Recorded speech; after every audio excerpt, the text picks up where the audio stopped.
arrodillada suplico.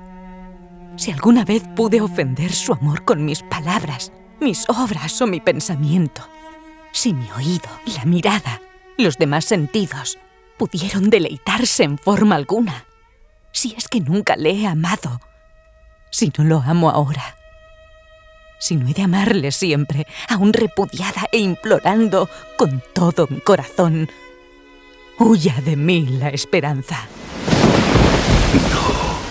No quiero derramar su sangre, ni lacerar su piel, blanca como la nieve, suave como alabastro en el sepulcro. Pero debe morir, o traicionará a otros hombres.